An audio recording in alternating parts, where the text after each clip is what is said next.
querido. Graça e paz. Deus abençoe cada um de vocês. A gente está iniciando hoje uma jornada que eu creio que vai ser muito abençoadora para a sua vida.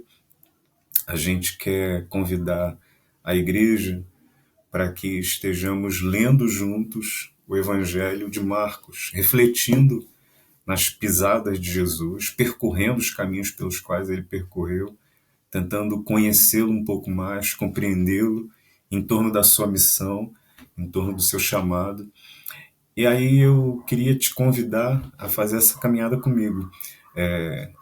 Além de tudo que a gente já está colocando diante da igreja, de todo o oferecimento, das pregações, das devocionais, do trabalho infantil também que tem acontecido através do Facebook, do YouTube, das nossas redes, a gente está tentando agora também.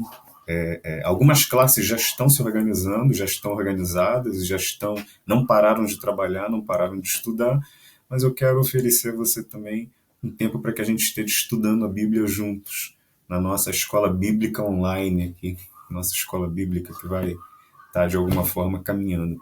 Eu quero pedir desculpas antes de mais nada, primeiro pelo período que eu precisei não postar, e segundo por esse momento agora. Eu ainda não estou bem organizado em relação a essas questões técnicas, ainda estou com alguma dificuldade. Nesse momento estou gravando de casa, eu queria gravar lá da igreja, que é mais simples, mas eu não consegui organizar o equipamento não funcionou. Eu estou gravando de casa, então daqui a pouco pode ser que você ouça algum barulho, ouça alguma coisa a mais, não fique preocupado, faz parte, infelizmente ou felizmente, a gente está nesse momento muito interessante agora. E eu quero te apresentar, de alguma forma, o que a gente vai estar estudando durante esse período. Todos os arquivos serão postados sempre para estarem à disposição semanalmente dos irmãos aí aos domingos. A gente vai tentar postar o arquivo em áudio, postar o arquivo em vídeo e postar também o PDF que vai estar organizando as aulas, as leituras bíblicas.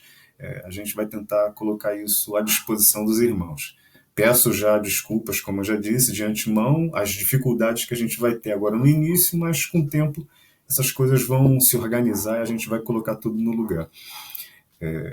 E eu disse para os irmãos, para as irmãs, que a gente vai estar trabalhando em cima do Evangelho de Marcos. Então é um estudo no Evangelho de Marcos, e aí eu estou chamando o estudo de A Cruz do Rei, porque é um estudo baseado também no livro do Timothy Keller. Timothy Keller é um pastor norte-americano, vou falar um pouco mais dele um pouco mais à frente, pastor norte-americano, que pregando a sua igreja também, refletindo no livro de Marcos, ele vai ter uma série de reflexões e ele vai dar esse título, A Cruz do Rei. É isso que ele de alguma forma enxerga no livro de Marcos. A gente vai usar o livro dele como uma espécie de bússola para nos ajudar a ler a Bíblia, mas o nosso livro-texto, o livro que nós vamos trabalhar, o material que nós vamos trabalhar é o texto bíblico, é a simplicidade do texto bíblico. Por isso eu quero te convidar a manusear o teu texto, a manusear a tua Bíblia, a lê-la junto comigo. A gente vai estar junto, de alguma forma, caminhando nesse sentido. E aí, antes de entrar nos estudos, a minha palavra hoje é uma palavra introdutória. Eu preciso dizer algumas coisas, eu preciso colocar e marcar algumas coisas da nossa caminhada, da nossa jornada. Então, eu quero te afirmar algumas coisas que são fundamentais para a nossa caminhada. E o que é fundamental para a nossa caminhada é o estudo sério, comprometido, simples, inspirado da palavra. Então eu quero te convidar para isso. Por isso que a minha palavra hoje ainda não entra no livro de Marcos, mas eu vou te mostrar de alguma forma como que a gente vai caminhar durante esse tempo, mas eu preciso fazer algumas afirmações a respeito da Bíblia. Então, o meu desejo nesse momento é que a gente reflita um pouco sobre a Bíblia como nosso fundamento de fé e de vida. Por que nós estudamos a palavra? Por que nós nos debruçamos diariamente, semanalmente, mensalmente, Por que que em torno da vida da igreja, em torno da nossa fé, nós temos a palavra de Deus como fundamento? Não a minha palavra, não a palavra de qualquer outro pastor, não a palavra de qualquer outro líder, mas a Bíblia como nosso fundamento de fé e de vida. É isso que a gente quer refletir um pouquinho hoje, e isso vai de alguma forma nos ajudar a introduzir, a iniciar os nossos estudos que vão percorrer aí nos próximos meses. Tá bom? Então, como introdução, eu quero trazer para você 2 versículos.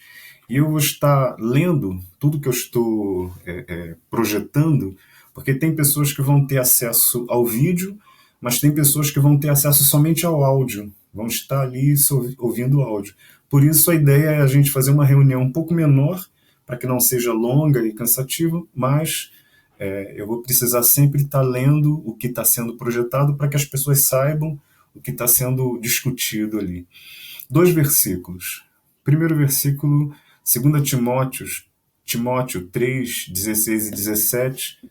Toda a Escritura é divinamente inspirada e proveitosa para ensinar, para redarguir, para corrigir, para instruir em justiça, para que o homem de Deus seja perfeito e perfeitamente instruído para toda a boa obra. Segundo versículo, Hebreus 4, 12. Porque a palavra de Deus é viva e eficaz, e mais penetrante do que espada alguma de 2 gumes, e penetra até a divisão da alma e do espírito, e das juntas e medulas, e é apta para discernir os pensamentos e intenções do coração. Esses 2 versos, eles mostram para a gente qual é a importância e o lugar da palavra de Deus nas nossas vidas, como crentes. Como, de alguma forma, nós nos direcionamos a partir dessa palavra, a partir da vontade de Deus estabelecida para nós na sua palavra. Quando a gente pensa em vontade de Deus, quando a gente pergunta sobre a vontade de Deus, quando a gente, de alguma forma, olha para as nossas vidas, olha para o mundo, olha para a realidade, tenta compreender a vontade de Deus, o lugar fundamental para que a gente possa compreender essa vontade não é o nosso sentimento, não é aquilo que a gente acha, aquilo que a gente espera, mas é a palavra. Então, o meu trabalho, o teu trabalho, o nosso esforço deve ser de conhecer a palavra. Por isso nós temos o que a gente chama de escola bíblica. Por isso esse trabalho de ler, por isso esse trabalho de aprender, por isso esse trabalho de refletir toda semana. E isso é extremamente importante, por quê? Porque nós vivemos, sobretudo no tempo que a gente está vivendo agora, desafios enormes. Nós temos desafios tremendos. Eu vou elencar pelo menos 2 grandes desafios do nosso tempo. Primeiro desafio, muito acesso. Nós temos muito acesso à palavra e pouco entendimento. Nós temos Bíblia sendo distribuída de tudo quanto é jeito, uma série de versões coloridas, linguagem de hoje, versões que tentam aproximar o texto bíblico que foi escrito tanto tempo antes da gente, a linguagem, a compreensão do ser humano, do homem, da mulher, do tempo contemporâneo nosso. A gente tem muito acesso. Bíblia no aplicativo, Bíblia no outdoor, com os versículos bíblicos, Bíblia sendo, de alguma forma, oferecida de todas as maneiras. Nós temos muito acesso, nós somos uma sociedade que temos, de alguma forma, texto bíblico espalhado em diversos lugares, mas nós temos pouco entendimento sobre o desejo bíblico, sobre a vontade bíblica, aquilo que está expresso no texto.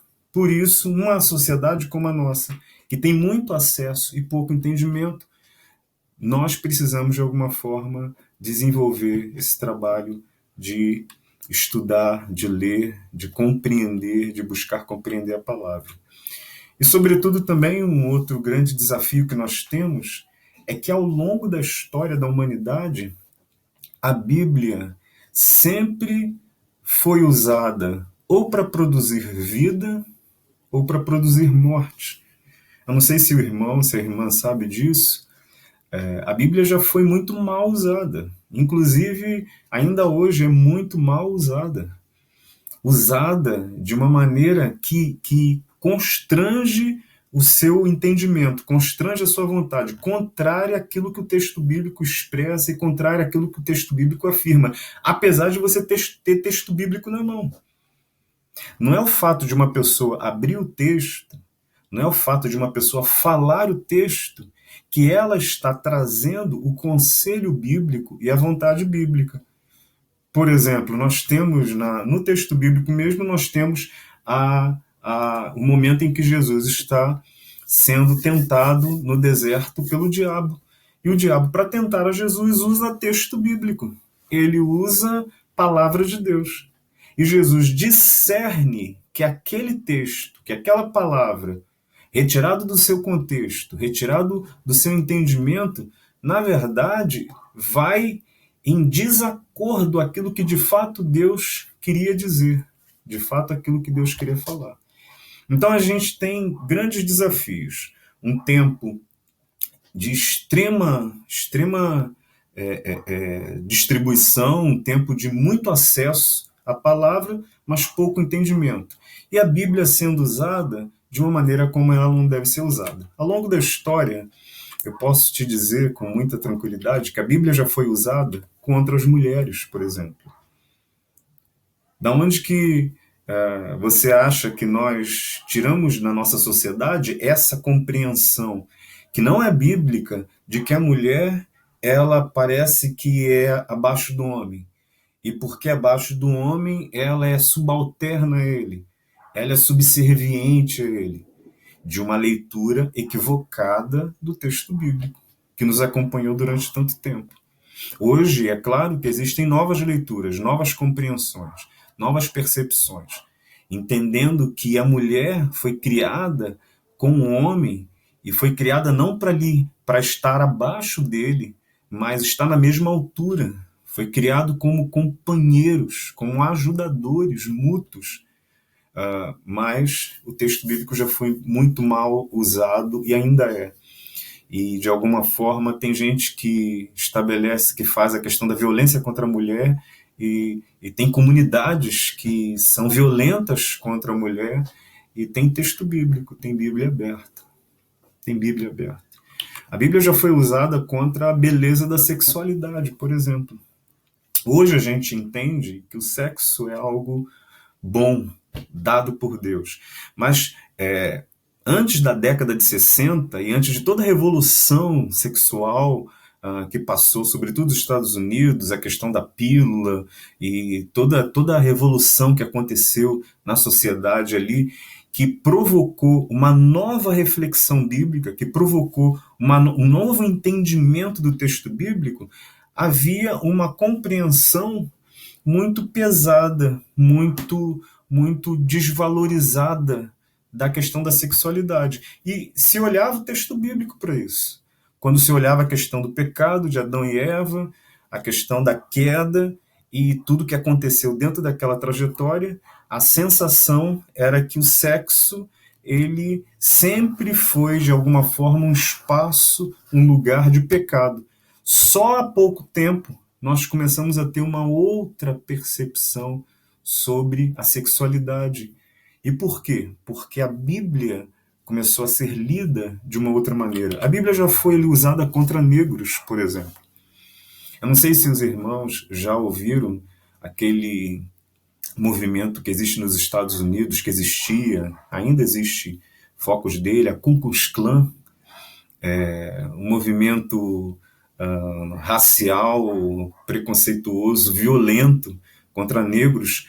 Grande parte daqueles que faziam parte da Ku Klux Klan eram crentes de igrejas batistas lá do sul dos Estados Unidos, naquelas décadas, presbiterianas, congregacionais, diáconos, pastores. Há pouco tempo foi preso um pastor de uma comunidade batista da Ku Klux Klan, porque a leitura bíblica que eles faziam e a maneira como eles lidavam com o outro e lidavam com a questão do negro sempre estava maculada da própria dificuldade deles. E aí eles usavam o texto, mas usavam o texto de maneira errada. usavam o texto de maneira extremamente danosa. É a Bíblia sendo usada e a Bíblia sendo colocada de uma maneira como ela não deve ser colocada. A Bíblia já foi usada a favor de regimes totalitários.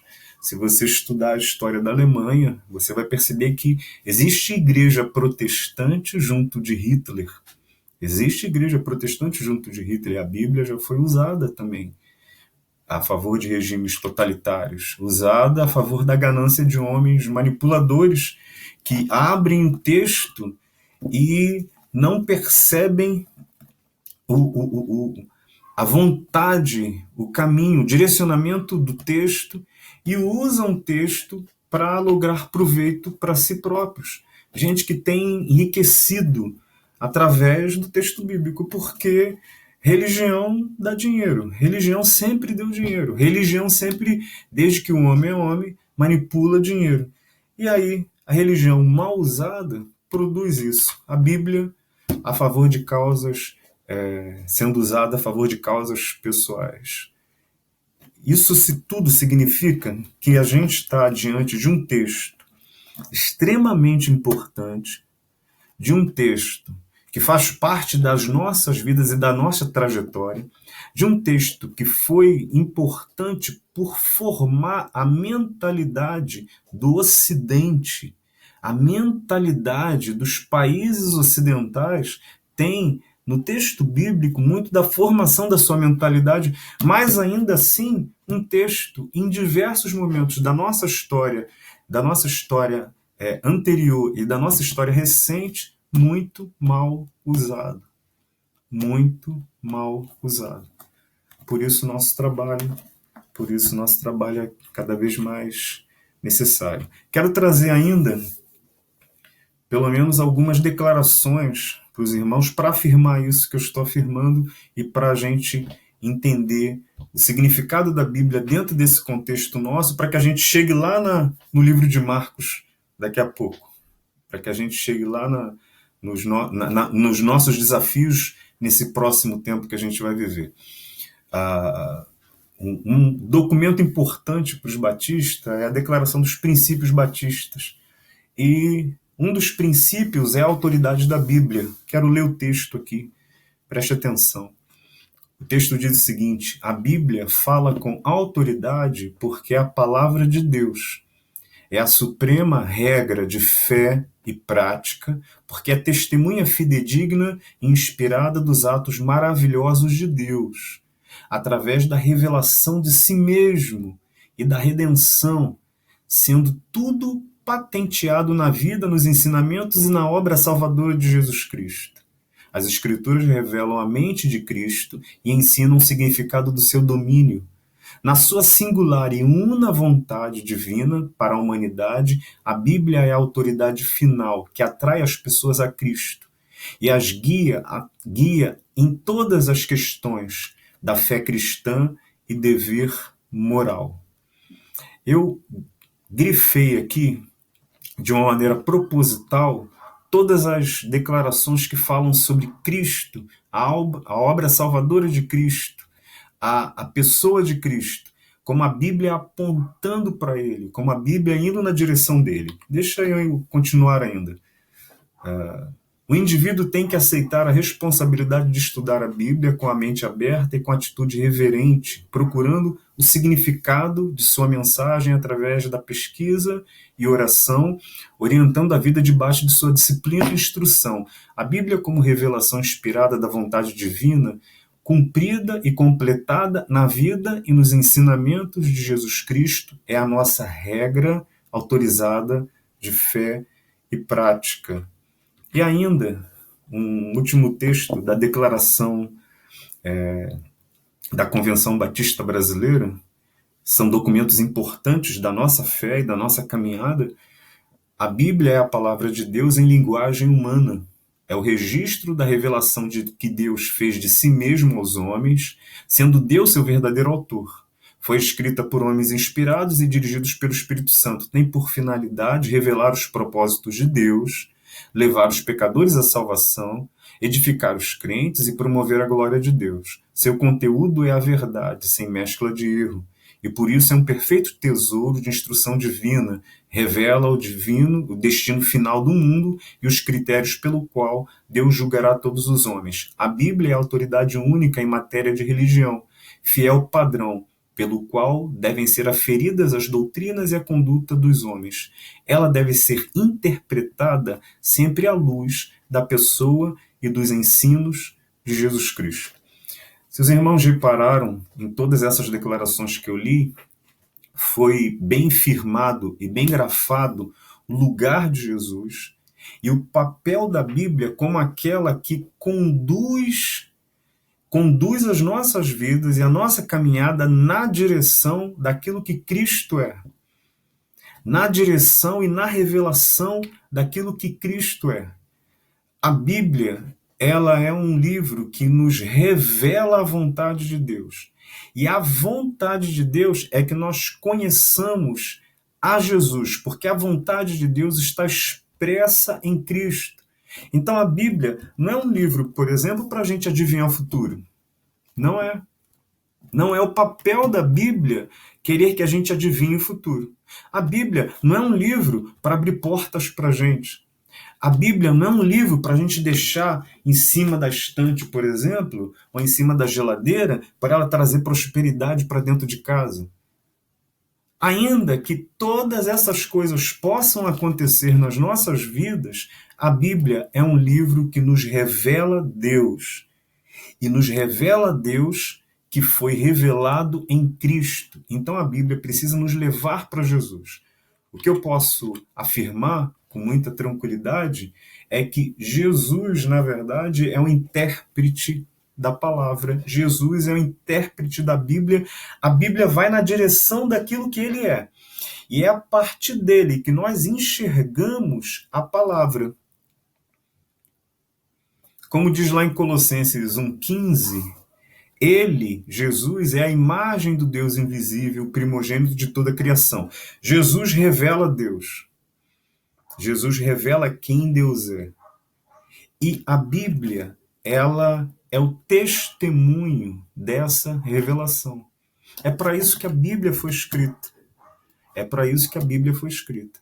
Por isso, conhecer a vida de Jesus, conhecer a trajetória de Jesus, conhecer as palavras de Jesus, conhecer o conteúdo da caminhada de Jesus é conhecer a vontade de Deus expressa na palavra para mim e para você, para toda a humanidade. A Bíblia não pode ser usada de outra maneira. Ela não tem papel e finalidade para ser usada de outra maneira, senão dessa maneira.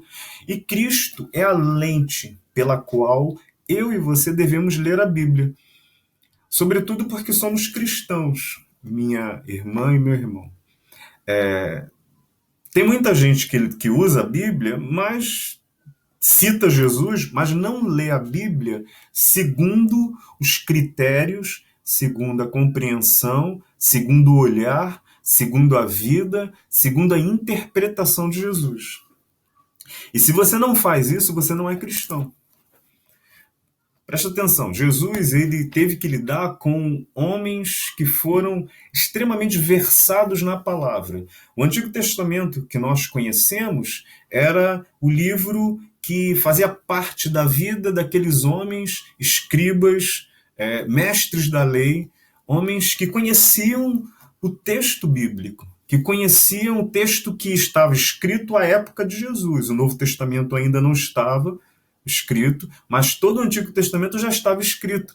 Esse texto fazia parte da vida desses homens, mas Jesus os acusa de que eles perderam Deus de vista. Eles perderam a palavra de Deus de vista. Como é que pode uma pessoa que lida com o texto bíblico no seu cotidiano, que lê, que decora, que faz com que esse texto faça parte da sua vida e ainda assim essa pessoa perde Deus de vista, tendo a palavra de Deus nas suas mãos? Será que isso é possível? Tanto é que foi possível na vida dos escribas, dos fariseus e de tantos outros judeus que não enxergaram. Por quê? Porque a revelação contida na Bíblia nos dirige e nos aponta para Cristo. Sem a figura de Jesus e sem o Cristo nos conduzindo entre os meandros do texto, interpretando o texto para nós e nos dando acesso à salvação que Deus revelou a nós no texto bíblico, sem Jesus, a gente está perdido. Não tem como. A Bíblia perde todo sentido. Perde todo sentido. Por isso que nós precisamos da revelação do Novo Testamento. A gente não negligencia o Antigo Testamento na sua importância, na sua beleza e no seu lugar. É texto bíblico.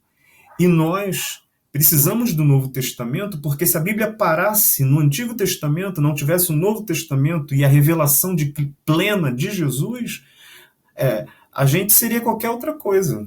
Poderia ser um grupo extremista, inclusive, só lendo o Antigo Testamento. Porque hoje nós lemos o Antigo Testamento, mas nós lemos a partir das lentes de Cristo, a partir daquilo que Cristo foi. E os irmãos vão perceber, quando a gente começar a percorrer o livro de Marcos, o quanto isso é importante para que a gente não se perca nas páginas bíblicas e daqui a pouco a gente pegue a Bíblia e se transforme num grupo que apedreja os outros com palavras de Deus na mão. Então isso é muito importante. E por que é tão difícil para esse tempo e para tanta gente, além de todos os interesses diversos, mas por que é tão difícil compreender, ler e trabalhar em cima do entendimento bíblico para as nossas vidas? Porque a Bíblia é um texto que foi escrito muito tempo antes de nós, em uma cultura diferente da nossa, em uma língua diferente da nossa, e a gente precisa ter a paciência de remover, de passar por todos esses obstáculos para que a gente possa ir sorvendo das Escrituras os seus princípios, os seus entendimentos para as nossas vidas. E quase sempre a gente não tem essa paciência, porque a gente quer tudo pronto de alguma forma, a gente quer que, inclusive, que os outros tragam tudo pronto, e a gente não passa por esse processo de nós mesmos estarmos também aprendendo, que é o nosso estímulo aqui na igreja, que você faça isso também. É um texto longe de nós, é um texto escrito numa outra língua, numa outra cultura. Então, para que a gente possa compreender o texto, a gente vai ter que ter paciência de ler o texto, paciência de analisar os termos difíceis que aparecem no texto, paciência para ter o mínimo de entendimento da cultura que existia naquele tempo. Porque se a gente não compreender a cultura, a gente aplica o texto errado, a gente traz para as nossas vidas entendimentos errados se a gente não tiver um mínimo entendimento do ambiente cultural, daquilo que está acontecendo. E a gente vai ter que ter o esforço também de tentar compreender o que o autor que escreveu aquele texto, o que ele quis dizer, para quem ele escreveu e por que ele escreveu. É importante, por exemplo, entender que a gente tem Marcos escrevendo com uma determinada finalidade. E a gente tem Mateus escrevendo com uma outra finalidade, ainda que seja escrevendo sobre o mesmo assunto. E a gente tem Lucas escrevendo com uma outra finalidade, João escrevendo com uma outra finalidade. Ainda que todo o texto bíblico concorde que é a revelação do Cristo, e a gente está falando agora dos evangelhos, é o testemunho da vida de Cristo, cada autor tem a sua finalidade, tem o seu papel, tem o seu interesse, cada autor está direcionado para um determinado tipo de expectativa, e essas coisas também a gente precisa conhecer com muito cuidado, com muito carinho, para que a gente possa entender um pouco dessa questão do texto bíblico. Então, deixa eu caminhar para o final agora dessa nossa conversa, para falar um pouquinho, então, o que a gente precisa, o que nós precisamos nesse cuidado do manuseio do texto bíblico, o que a gente precisa. Nós não podemos usar a palavra com a intenção diversa daquilo que a palavra ensina, Nós não podemos fazer com que a palavra se torne instrumento, uma espécie de ídolo nas nossas mãos. A gente leva a palavra para onde quer, a gente manipula a palavra, as nossas intenções, a gente não pode fazer isso. Então, o que a gente precisa e o que a gente vai precisar nessa nossa caminhada? Pelo menos algumas coisas eu quero lhe fazer, então, esse convite. O convite, então, é de que, primeiro, a gente precisa conhecer a palavra. Conhecer a palavra. Não é o fato da gente ler o texto que significa que a gente conhece o texto. A gente pode ter ouvido. Quantas pessoas, por exemplo, só para te dar um exemplo, quantas pessoas repetem a oração do Pai Nosso? Você vai ver em campo de futebol, em jogo, você vai ver em sepultamentos, você vai ver em tantos lugares. A oração do Pai Nosso plenamente decorada. Mas aquelas pessoas que estão repetindo a oração do Pai Nosso conhecem o conteúdo daquela oração? Sabe o que significa? Sabe exatamente sobre o que e pelo que está orando? A quem está orando? Essas coisas são importantes. Nós precisamos conhecer a palavra. Nós vivemos uma época de muito oferecimento, como eu já disse, e pouco ou profundo desconhecimento do texto bíblico. Um texto para que você possa refletir sobre isso. Atos 17, 10 a 12. E logo os irmãos enviaram de noite Paulo e Silas a Bereia, e eles chegaram lá. Foram à sinagoga dos judeus. Ora, estes foram mais nobres do que os que estavam em Tessalônica, porque de bom grado receberam a palavra, examinando cada dia nas Escrituras se estas coisas eram assim. De sorte que creram muitos deles, e também mulheres gregas da classe nobre, e não poucos homens.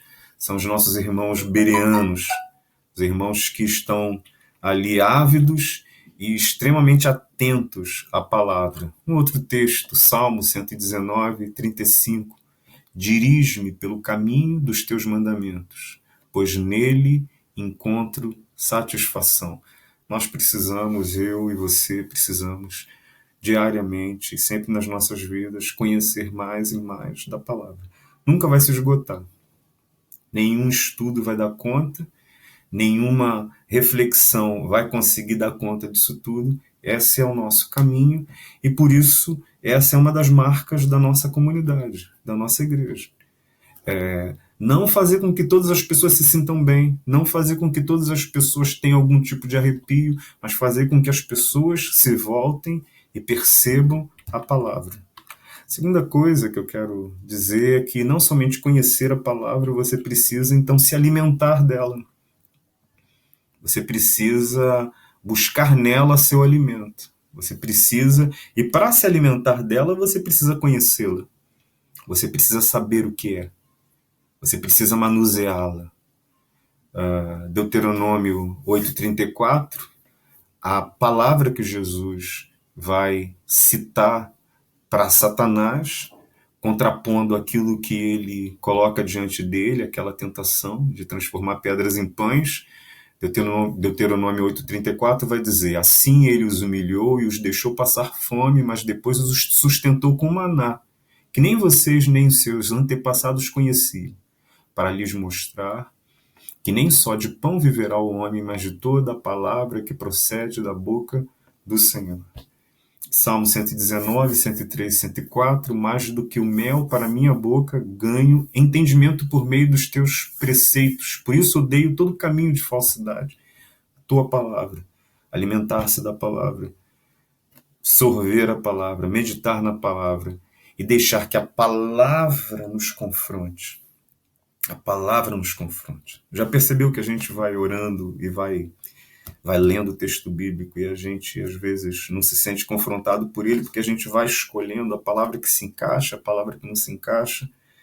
A gente vai fazendo uma leitura meio que interesseira e meio que a gente não vai percebendo que fala da gente. Por exemplo, quando a gente lê a história de Caim, Caim não fala de você, né? Caim não fala de mim, né?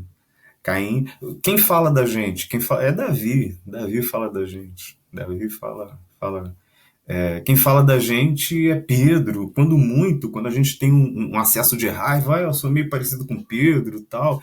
Ninguém é parecido com Saul. Ninguém é parecido com Judas. Ninguém é parecido com Herodes. Lá. Ninguém é parecido. Não. A gente escolhe. A gente escolhe. Não. Não. A Bíblia expõe de alguma forma aquilo que nós somos. E a gente precisa se alimentar dela porque ela, de alguma forma, nos ajuda nessa caminhada de compreendendo o que somos, mas sabendo do favor de Deus, alcancemos esse favor por maravilhosa graça sobre as nossas vidas. Dizer ainda que o conhecimento de Deus, o seu amor é o nosso desejo. Por isso, a terceira coisa é que não somente conhecer a palavra, alimentar-se da palavra, nós precisamos pôr em prática a palavra. Precisamos conhecer. E isso é um esforço. Isso é trabalho. Precisamos nos alimentar. Isso também é esforço. Isso é trabalho. Precisamos pô-la em prática. O texto que eu trago é o texto que está lá em Mateus 7, 24 a 27. Portanto, quem ouve estas minhas palavras e as pratica é como um homem prudente que construiu a sua casa sobre a rocha, caiu a chuva, transbordaram os rios, sopraram os ventos e deram contra aquela casa, e ela não caiu porque tinha seus alicerces na rocha. Mas quem ouve estas minhas palavras e não as pratica é como um insensato que construiu a sua casa sobre a areia, caiu a chuva, transbordaram os rios, sopraram os ventos, deram contra aquela casa e ela caiu, e foi grande a sua queda. Precisamos conhecer a palavra, precisamos nos alimentar da palavra, precisamos pôr em prática a palavra. A minha pergunta é: você já se alimentou hoje da palavra de Deus, daquilo que Ele tem de alguma forma para a sua vida, para a vida da sua casa, da sua família? E por isso, tendo dito todas essas coisas a respeito da necessidade que nós temos de uma maneira sistematizada, de uma maneira simples, de uma maneira diária, formal, informal, nos envolver com a palavra e conhecer a palavra, aí eu posso voltar a falar do nosso estudo, a Cruz do Rei, o Evangelho de Marcos, que nós vamos iniciar já nessa caminhada. E para iniciarmos esse estudo, para que a gente possa, de alguma forma, desenvolver a nossa caminhada nesse estudo, eu quero te propor ainda algumas coisas antes de entrarmos no texto do livro de Marcos. A gente precisa compreender algumas questões a respeito de Marcos, a respeito do texto, a respeito daquilo e das questões que acontecem no texto, para que a gente possa compreender aquilo que está no texto, para que a gente possa, de alguma forma, aplicar essas verdades nas nossas vidas. Por isso, a minha proposta é que na próxima semana a gente vai conversar um pouquinho sobre a formação da Palestina na época de Jesus. A gente vai entender um pouquinho que lugar é esse, né? A Palestina ali de Jesus. Que espaço geográfico é esse? O que acontece antes de Jesus vir? Quais são os povos que passam por ali que acabam formando culturalmente aquela região? Como é que aqueles grupos sociais e religiosos se organizam ali na época de Jesus? A gente conhece alguns grupos sociais, alguns grupos religiosos, publicanos, a gente conhece, ouviu falar de escriba, de fariseu, de saduceu, de fariseu. Como é que é isso? Então a gente tem que conversar um pouco sobre essas coisas, a gente deve ter 1 ou 2 encontros conversando sobre a Palestina na época de Jesus. Depois a gente vai conversar um pouquinho sobre o Evangelho ou os Evangelhos. Por que, então, um relato sobre a vida de Jesus? E quais são as marcas desses relatos? Qual é o interesse desse relato? Depois a gente vai conversar um pouquinho sobre a estrutura do livro de Marcos. Como é que o livro está organizado? Como é que os capítulos estão organizados? Qual é o assunto central? Como é que ele está dividido? Como é que ele apresenta o testemunho do Cristo? Qual é o interesse de Marcos em apresentar esse testemunho? E aí, a partir disso, a gente vai entrar na leitura do livro, caminhando com Cristo, sendo guiados por Cristo ao longo da leitura do livro. Então, teu dever de casa, depois dessa nossa conversa rápida, mas com muita coisa que eu falei. Teu dever de casa, a partir de agora, leia o Evangelho de Marcos. Já comece a ler o Evangelho de Marcos. Você vai ler o Evangelho de Marcos, inclusive, durante esse tempo, mais de uma vez. Você vai ler mais de uma vez. E a minha sugestão é que você leia o Evangelho de Marcos e também leia os outros evangelhos. Já vai lendo, já vai trazendo isso daí como leitura diária para a sua vida. Eu não preciso ficar aqui ordenando para você, tem que ler versículo tal, versículo tal. Não, você já tem o livro e comece a ler o Evangelho de Marcos. Para quem quiser, pode também buscar pelos meios possíveis aí, adquirir o livro do Timothy Keller, A Cruz do Rei. A gente também vai trazer as reflexões e as perspectivas que o livro vai colocando para a gente a partir do impacto que o Evangelho de Marcos vai trazer na vida do pastor Keller. Então, para quem quiser, mas não é obrigatório. Você não é obrigado a ter que comprar o livro. O nosso livro-texto é a Bíblia e é o Evangelho de Marcos. O que eu quero te dizer?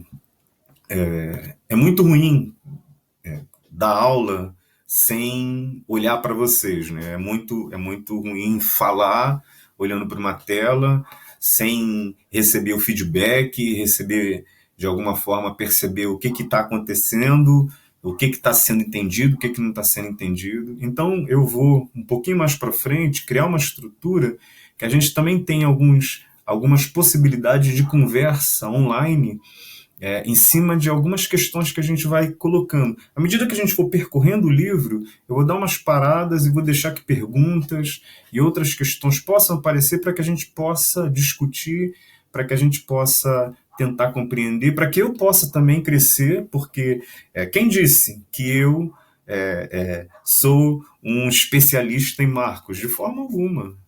De forma alguma. Eu sou um leitor, como você. Eu sou alguém que vai percorrer junto contigo, descobrindo, inclusive, as coisas junto contigo. Então, é muito bom essa troca que a gente vai ter, e aí eu espero que haja troca, a gente vai criar possibilidades para que essa troca aconteça. E o nosso desejo é que a nossa caminhada em relação ao livro de Marcos possa dar a gente um caminho, pelo menos por quatro, eu diria, colunas que vão nortear a nossa caminhada. 4 compreensões que vão nortear a nossa caminhada. A gente vai tentar fazer uma leitura histórica do Evangelho de Marcos. Por isso a gente precisa olhar para a Palestina e a formação histórica daquele povo antes de entrar no livro. A gente vai tentar fazer uma leitura cultural, como que a cultura se organiza, como que a cultura acontece dentro daquele contexto, o lugar da mulher, o lugar do homem, o lugar do rabino, o lugar do endemoniado, como é que aquela cultura se organiza. A gente vai tentar fazer uma leitura teológica do texto.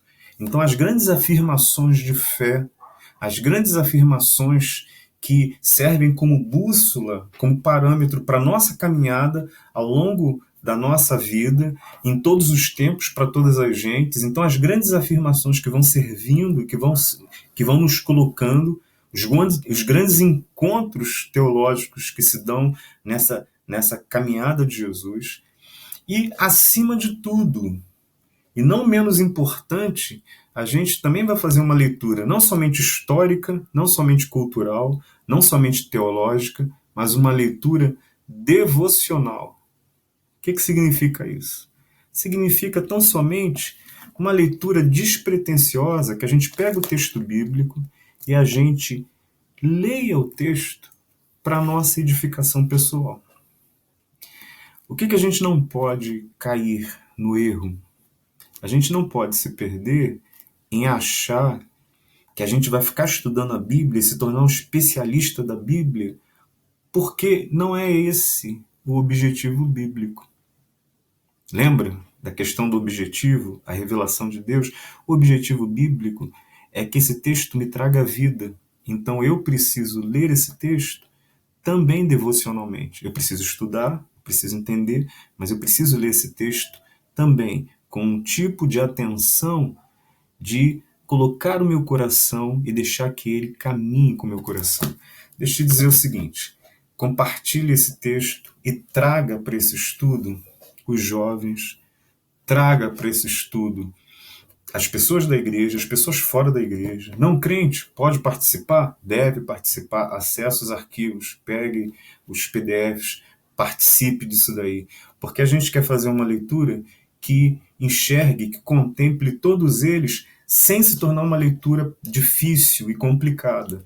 Eu vou tentar ser o mais simples possível, por isso nosso tempo vai ser sempre pequeno, não vai ser. Eu já estou até passando do tempo, porque muita gente diferente vai estar caminhando com a gente. Pessoas de mais idade, e a gente precisa ser simples nessa caminhada assim. Mas eu vejo muita discussão entre os jovens sobre Deus. Deus, o amor de Deus é isso, e Deus fez isso. Muita gente fala um monte de coisa, mas não compreende como que a palavra diz a respeito de Deus. Se você está falando de Jesus, se você está falando de Deus, e você está dizendo que eles estão revelados na Bíblia, então você tem que conhecer a Bíblia. Para falar sobre amor de Deus, para falar sobre aceitação, para falar sobre inclusão, para falar sobre qualquer outro assunto sobre Deus, se você diz que é o Deus revelado no texto bíblico, então você tem que conhecer o texto bíblico. Ok? Então vamos iniciar essa nossa caminhada. Semana que vem a gente está aí junto. Comece a ler o livro. Deus te abençoe. Deus te guarde. Graça e paz. Estamos juntos aí. Amém. Deixa eu orar para que a gente possa iniciar, terminar.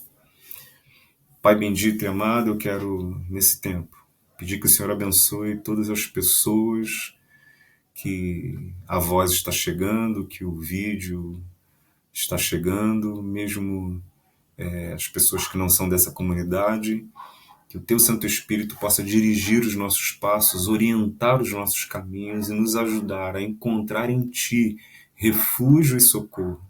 Que esse texto não seja um texto que nos leve para a perdição, não seja um texto que nos faça, de alguma forma, perder de vista quem o Senhor é, como aconteceu com tantos judeus que lá estiveram contra Jesus porque não perceberam que ele era a revelação da sua vontade. Mas permita que a gente enxergue Cristo como Cristo é, e enxergue o Senhor como o Senhor é.